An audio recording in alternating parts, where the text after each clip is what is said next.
My name is Tiffany Spraggins-Payne. You are listening to Zigzag, a weekly podcast discussing women in science, technology, transportation, engineering, entrepreneurship, mathematics, and related industries.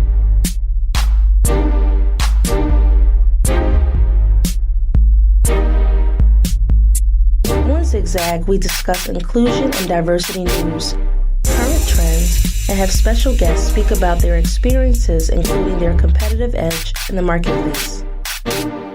Today, my guest is Angela Harris. She is an innovative leader and a presenter with 20 years of experience as an IT professional in the healthcare, insurance, and telecommunications industries. Over the course of her career, she has led many successful projects and continued striving to exceed the expectations at hand. She does so with confidence and with a spirit of excellence. Welcome, Angela. Thank you, Tiffany. I'm excited to be here. Oh, we're so excited to have you today. So right before we jump with both feet into this interview, I would love for you to define what passion means to you. When you hear the term passion, what does that mean to you? I would say passion means going after what you believe in, just going full force and just being all in it. Awesome. Not letting anything hold you back. And you've been able to do that throughout your personal life experience and your professional life experience. And so we're about to dig into that. Yes. As I understand it, the high-tech industry is a big industry, right? And it's booming right now. But the quit rate for women is far more higher than it is men. I mean, what do you think about that?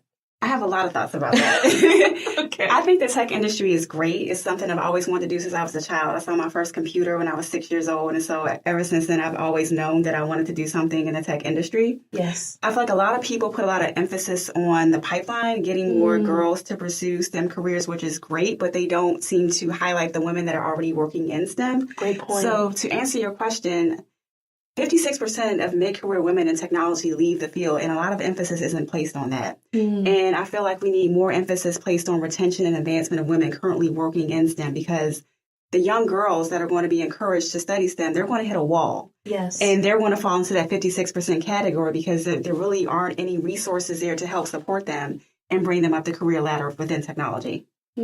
Talk to us about how you've been able to jump into this technology industry to begin with. Sure. Well, like I said, I saw my first computer when I was 6, and my father purchased my first computer for me when I was 9 years old. I had a Commodore 64. So instead of me being on Nintendo and like Sega, that was my version of Nintendo and Sega. So I would just do things on my personal computer at home. Wow. I taught myself basic programming at an early age. And at that time, when I was growing up, there really weren't a lot of STEM, programs. So the very few things that I was aware of, my father always made sure I had access to. I went to like computer camp. In high school, I was in a program sponsored by NASA. It was called the NASA Sharp Plus Apprentice Program. So for 6 weeks, I lived in Houston, Texas. I stayed on the campus of Texas Southern University, and I worked at the MD Anderson Cancer Center on a computer-related project.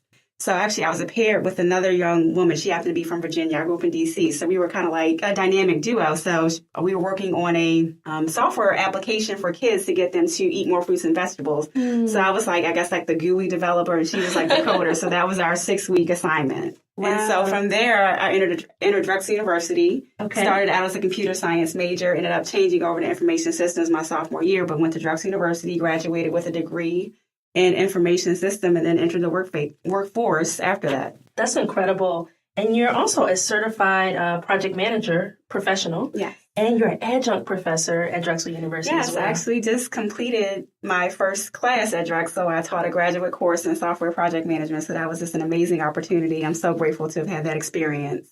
That's awesome. Talk about the women who participated in your course. Sure. So actually, there actually were quite a few women in my class. I had 31 students, and I would say maybe about 10 female students in the class, which was surprising because I know when I got my master's degree, I was actually the only woman and the only woman of color that graduated in my class, and there were maybe 3 of us in the program. So I was actually surprised to see that large number of women in the program. And actually, we had a few female students that were actually from Saudi Arabia. Wow. Studying here in the United States. So how did you help your students navigate their course study? Particularly for those who were minority and they were looking for maybe, some connection. Sure. Actually, it's interesting you say that. So actually, one of the students, she approached me. She said she was looking for an internship. And so I passed her information along to my colleagues at Independence Blue Cross, just trying to get her connected there. Yes. So that was one of the things that I did. And also just sharing work experiences that I had related to project management throughout the lectures. And so through your role at Independence Blue Cross, you contribute to helping professional women grow. Yes. And you're doing a lot of great work in your respective field at Independence Blue Cross as well. Talk to us about your day work. Sure. Well, my day work, I work in the project management office of Independence Blue Cross, and particularly I'm on the portfolio management team. So we are aligned to all the business areas in the company. So essentially what we do is that we work with the business areas to define and stand up their corporate technology projects. Mm-hmm. And what would you say, given all the great work that you're doing as a project manager for Independence Blue Cross, as an adjunct professor, as a thought leader in your space, what is your competitive edge, I would say, in the industry? I would have to say the passion. Definitely the passion. Like I said, this is passion for being in the field and definitely having a passion for helping other women and helping bringing up other women in this field. Now, recently, you started a scholarship for young ladies as a way of giving back and mentorship at Drexel University. Talk to us about how you started that. Sure. So last year, I established the Angela V. Harris Scholarship Fund within the College of Computing and Informatics at Drexel University. This is a $5,000 need-based award that I'm personally funding. And the reason behind that is that I didn't get scholarship money when I went to Drexel, but my father was fortunate to be able to pay for my education. Unfortunately, he passed away at the start of my senior year in college, but there was still money set aside for me to finish my education. And I realized that's not the case for a lot of people. Yes. I realized that I'm very fortunate and blessed to receive such a great education. Yes. And because of that, I want to be able to give back and help other women. And just knowing the landscape of tech, and like I said, there's very few scholarships and resources available for women of color, particularly at Drexel. I wanted to be able to help and, give back and help someone else along. And also, they recently launched a Women in Computing initiative. They have a goal to increase their numbers by 50% over the next 5 years. So it's definitely in support of that initiative as well. That's great. As we talk about women who are leaving the industry, according to the Talent Innovation Study, evidence suggests that workplace conditions and a lack of access to key creative roles and a sense of feeling stalled in their career, that contributes to many women really declining in the STEM and IT-related industries. What have you observed? It's a male-dominated industry. There are women in this field, but from my personal experience, I can't speak for all women, but from my personal experience, the women in this field aren't very supportive. They really don't reach back and help other women along. If anything, they try to make it harder for the women coming into this field. Yes. So I would definitely say it's a challenge trying to form those relationships with the senior male leaders who are in charge of, making those important decisions in terms of career growth and navigating your careers. It's a challenge. Yes. And then recently, leanin.org, they did a survey or a study. And as a result of the Me Too movement, a lot of men are saying that they're very hesitant to even, be one-on-one with female employees out of fear of sexual harassment charges. So that's just going to make it even harder for women to get those relationships and that interaction with the men that they need. I feel like the one thing that women need is mentorship and sponsorship. And absolutely, that's something that's been lacking in my career. And I feel like that's something that's definitely needed to help retain that 56% of women that are leaving the field. So talk about your scholarship fund a little bit more. What hands-on guidance, advice, resources are the young ladies receiving in addition to the funding? Sure, absolutely. So when I established the scholarship, I made it very clear that I wanted to have an opportunity to meet the young woman that would receive the scholarship. It's a need-based award, so I don't have any determination in identifying the young lady. The financial aid office takes care of that. And a very interesting story about that, ironically, the young woman who ended up receiving my scholarship, I'd already formed a mentorship relationship with. Wow. I was at a luncheon last fall where the college was discussing the Women in Computing initiative, and there was a young student in the room, and I heard her speak, and I'm like, oh my gosh, she's like a younger version of me. We have very similar backgrounds. She started as computer science her freshman year and changed to information systems her sophomore year. I had a very similar path, so I said, I have to meet this young woman. I have to connect with her. So, we exchanged information after the meeting, and, we met for coffee, and I've just maintained a relationship with her. And then fast forward to January of this year, I get a message from her. She's like, oh my gosh, I'm so excited. She said, I just found out I'm the recipient of your award. I'm so grateful. She's like, because of your award and other money that I'm getting, I don't have to worry about tuition. I can just focus on my academics and my extracurricular activities. So that was such a heartwarming and surreal experience to know that I essentially, I guess, changed her life. Yes. And who knew that, the two of you will grow this relationship through your scholarship initiative? Because there was no connection. Well, there was a connection prior to, but this brings you even closer. Yes. So that's really awesome. Yeah. So what's the goal to grow the scholarship? Like, how many young ladies are you looking to become recipients of the scholarship? Honestly, I want to make it as big as possible. I tend to dream big. So okay, I'm a big dreamer thinker too. I tend to dream big, so I want to. Ideally, I guess I went with the philosophy: if you build it, they will come. So initially, when I was, toying around with the idea of starting a scholarship, I had people saying, "Oh, you shouldn't use your own money. You should try to fundraise." I didn't want to have to wait. I wanted to be able to make an impact. So I just went all in and used my own money to start it. But actually, this year I've been talking to the university, so I have a goal to try to fundraise an additional $2,500 on top of what I'm already contributing. So the overall goal for this year is to make an award of $7,500. And earlier this year, I found out about an award sponsored by the Anita Borg Institute. Yes. It's called the Sisters Pass It On Award.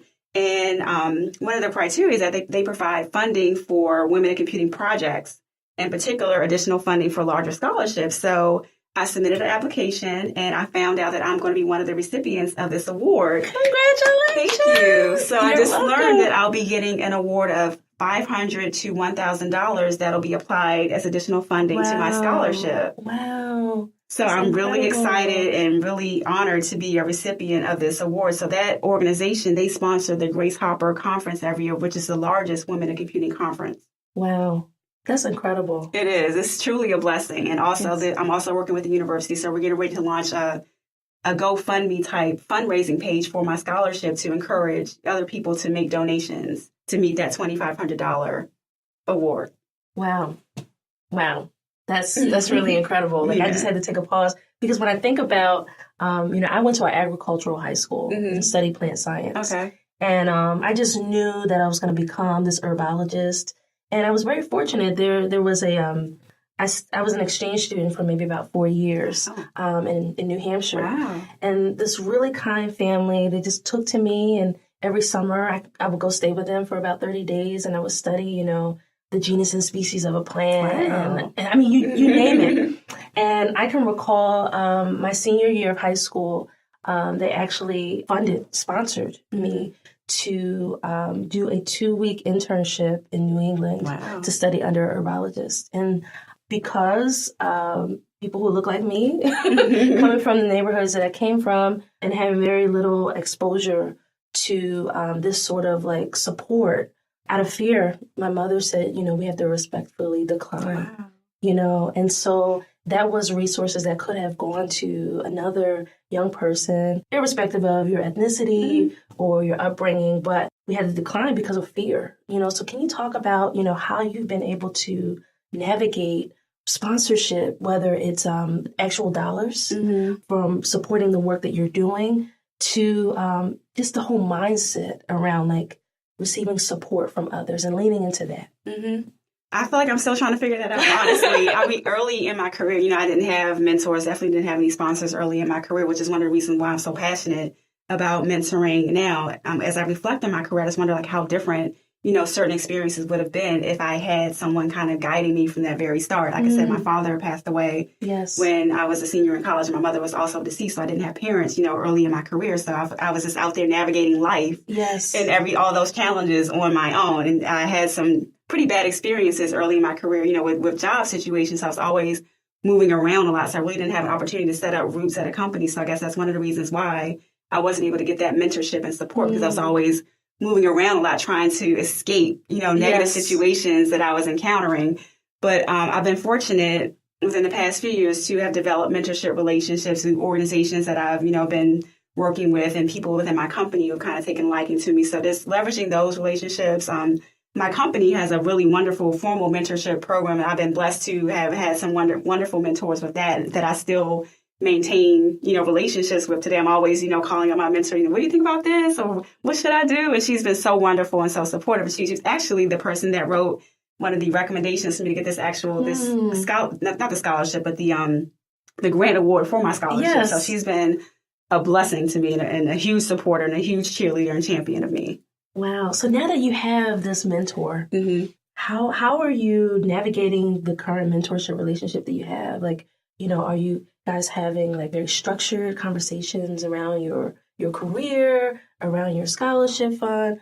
Are you interspersing some of your own personal, like here's my fears, here's my goals, here's my aspiration. Like now that you have a mentor as a professional, how are you actively pursuing that relationship? Yeah, actually, I feel like I actually have a few people that I kind of go to for like mentorship type relationships. So it's actually a combination of personal, professional. I feel like I kind of mix it all in one. Okay, that's great. Yeah, just trying to get their advice on, like I said, next steps. And if there's people within their networks they feel I should be having conversations with, just trying to leverage those connections as well. That's great. So talk to women who are in a similar case as yours, where they started out not having any mentors at all, but now are in a place where they have a mentor, but maybe they really don't understand how to fully explore that relationship. So what might be some advice that you can offer to them? Well, something that I do, I'm a very goal-oriented person, so I'm always setting personal, professional goals. So I'm always kind of like have a plan of things that I want to attack over the short term and long term. So that's one of the things that I discuss, and just being open to asking questions, I guess. So one of the things I think is really interesting that there are, and you work for a nonprofit essentially, IBX, Independence Blue Cross. There are so many women who are leaving the private workforce, right? And to be exact, there's 49% of women who are leaving who have this training, right? And so what I know for sure about Independence Blue Cross is that you guys have wonderful training, particularly being a health and insurance agency. Everything is regulated. You have to know what are the current trends in terms of how you are, servicing your diverse portfolio of clients. And so could you talk to us about how you've been able to support your portfolio of clients, knowing that there are so many women who are leaving the STEM industry? Like, how are you able to support your clients, but then also stay current in your respective work? I would say one of the things the company does, we have what's called associate resource groups. And they're essentially that's like affinity organizations. So I actually used to chair the women's organization at Blue Cross. So that was one of the ways I was supporting other women in the company. And one of the things I was able to do while I was chairing that organization, I launched our very first women's leadership conference. Wow. So it launched in 2016, and we had 150 women sign up to attend this conference. It sold out the very first day. Wow. We opened registration. As a result of their interest, the company has made this an annual event. And these are just the employees? Right, just the employees, wow. Yes. And so talk to us about what that conference entails. Yeah, so essentially what I wanted to do, I feel like I kind of wanted to make it like a PA conference for women, on site. I feel like, not everyone has opportunities to attend, luncheons and workshops and conferences outside of the workforce. I'm able to do those things, but not everyone in the organization has access to those types of events. So I wanted to bring that on site so everyone would have an opportunity to get that knowledge. So I think the very first year, I think we might have had maybe 5 or 6 guest speakers come in and talk about different topics related to professional development, health and wellness, work-life balance. And last year, we were very fortunate. We had former Olympian Dominique Dawes come in and share her story and her journey. And we had Tamala Edwards share her story as well. So what has this conference done for your career? It's definitely given me an opportunity to work on my leadership skills. Honestly, planning a conference was something I never thought I would do. Yes. And so it gave me an opportunity to do that. I had an opportunity to meet an Olympian. Yes. And I guess you definitely inspire and encourage other women. Wow. So what might be the types of relationships that exist for you in your company? I mean, with other women, with your male counterparts, like. Yeah, I would say definitely being involved within a women's organization has definitely given me access to some of the senior women in the company. So they've also become mentors to me, just given the type of work that we're doing. Actually, the executive sponsors that we have of the women's organization have been very supportive of the work that we've done. So talk to us about what some aspirational goals might be for you. What are you thinking about? You have this wonderful scholarship fund that you've started. You're an adjunct professor. So not only are you giving back philanthropically, but you're also that knowledge transfer. You're doing that at your alma mater. And you're also you've created this amazing conference within your respective work. So you seem to be a bit entrepreneurial. So what are some aspirational goals that you have for yourself? I feel like I'm at this point, definitely giving back is definitely a goal of mine. And honestly, I'm just open to whatever the universe brings. Like I said, growing the scholarship is definitely a goal of mine, as well as just trying to continue to advance within my career and, just continue to learn and grow. IT is always changing, so you have to, keep up with the changes within IT. What might be some publications or trade shows that you frequent or could recommend to some other women who are either breaking into the IT field or currently in it, but their head is literally down just doing the work? There's so many. I would say for me, being a project management professional, I follow the Project Management Institute. They have a lot of information there. So primarily, I guess for me, I'm focused on a lot of project management materials because I'm trying to maintain my certification. So that's one of the things that I do. I've never attended the Grace Harper Conference, but the Grace Harper Conference will also be another opportunity, as well as here in Philadelphia. There's a Women in Tech Summit, which takes place every spring. I think it's every April of every year. So that's another opportunity for women in technology to come together and, be supportive of women, learn from other women, and also increase their knowledge. That's great. So talk to us about how you've been able to foster your skills outside of project management, outside of IT. Mm-hmm. What are you doing to keep yourself fresh and innovative in your respective work? I would just say being involved in different organizations throughout the city. I serve on the steering committee for Women United, which is the Women's Leadership Initiative for the United Way of Greater Pennsylvania. Yes. So that's one way I do it. We put on a variety of professional development events throughout the year, so I've had an opportunity to plan some of those events. I've also served on my college alumni board within Drexel, as well as a few committees within the Pyramid Club. So just keeping my hands in different pots and just sharing my talents and my gifts with different organizations throughout the city. That's awesome. Tell us, what does success mean to you? For me, I would say just knowing that I've made a difference somehow, some way, even if it's one person, just knowing that I've made a difference and being able to help someone and touch someone. And I feel like I'm at a point in my life where I want to be the person I needed when I was younger. As I said before, I really didn't have that mentorship or support. So if I can help other women coming up, it makes all the difference to me. That's wonderful. Do you feel that the impact that you have made has not only helped you foster a sense of confidence and kind of taking your career to the next level, but what are those who are kind of around and watching, observing your growth saying? Is anyone saying anything to you? And yeah, like I said, it's been a whirlwind of a year for me. I've actually received a couple of awards, which was completely unexpected, but I'm definitely grateful for that. But I've had people constantly say, like, you inspire me, you're an inspiration. Wow. And it has been so supportive of, all the good things that have been happening to me. So that's very, very humbling. That's incredible. Yeah. And so as I would close here, I would love for you to close us out with a message for that next future recipient of your scholarship. What might be some words of wisdom that you can offer to her? Wow. I would say the first thing that comes to mind is lift while you climb. I feel like, women in this field, we have to do a better job of reaching back and bringing other women along and just keeping the pipeline going. Yes. So definitely lift while you climb, and I guess lean in, to be cliche, lean in and don't be afraid, just do it. Absolutely. Angela, thank you so much for your time today. This was an awesome interview. Thank you for the opportunity. My pleasure. And so for those who are listening and they're interested in connecting with you, connecting with your scholarship, maybe even taking a class, how might they get in touch with you? Sure. My email address is Angela@AngelaV.com. I'm also on Twitter, Angela V. Harris, and I'm also on LinkedIn. Awesome. So thank you so much. And so today my guest was Angela V. Harris. She is an innovative leader and presenter with 20 years of experience as an IT professional in the healthcare, insurance, and telecommunications industry. With over the course of her career, she has led many successful projects and continually strives to exceed the expectations at hand. For more information about Zigzag and the Grit Live, visit theenterprisecenter.com and find us under the For Entrepreneurs tab. My name is Tiffany Spraggins-Payne, and I'm signing off.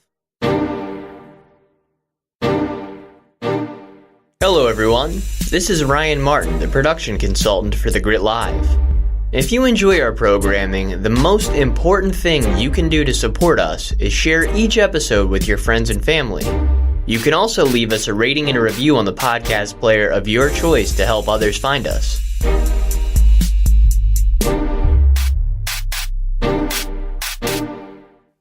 Thank you for listening.